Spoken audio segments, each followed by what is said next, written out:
IPL 2025 play ఆఫ్స్లోకి Mumbai Indians రాయల్గా entry ఇచ్చింది. డూ ఆర్ డై మ్యాచ్లో ఢిల్లీపై డిసైడింగ్ విక్టరీని నమోదు చేసింది. ముంబైలోని వరల్డ్ క్లాస్ బౌలర్లు ఢిల్లీ బ్యాటింగ్ ఆర్డర్ను కుప్పకూల్చారు. 181 పరుగుల టార్గెట్ను ఛేదించడంలో ఢిల్లీ విఫలమైంది. టాప్ ఆర్డర్ బ్యాటర్లంతా వెంటనే పెవిలియన్ బాట పట్టడంతో ముంబై విజయం సులువైంది. అయితే ముంబై ఇన్నింగ్స్ చివర్లో సూర్యకుమార్ యాదవ్ ఊచకోత మ్యాచ్ను మలుపు తిప్పింది. ప్లే ఆఫ్స్ చేరాలంటే తప్పక గెలవాల్సిన ఈ మ్యాచ్లో సూర్యుడు మ్యాచ్ విన్నింగ్ పర్ఫార్మెన్స్ చేశాడు.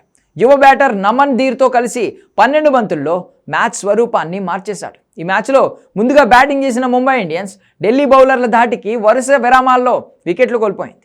ఈ పరిస్థితుల్లో నమన్ ధీర్ సాయంతో సూర్యకుమార్ యాదవ్ 36 బంతుల్లో హాఫ్ సెంచరీ పూర్తి చేసుకున్నాడు. 18 ఓవర్లు ముగిసే సమయానికి ముంబై ఇండియన్స్ 132 పరుగులే చేసింది. దాంతో ముంబై 160 పరుగులు చేస్తుందా లేదా అనిపించింది. కానీ ముఖేష్ కుమార్ వేసిన 19వ ఓవర్లో సూర్యకుమార్ యాదవ్ ఒక భారీ సిక్సర్ బాదగా నమన్ ధీర్ 4-6-6-4 బాది 27 పరుగులు పిండుకున్నాడు.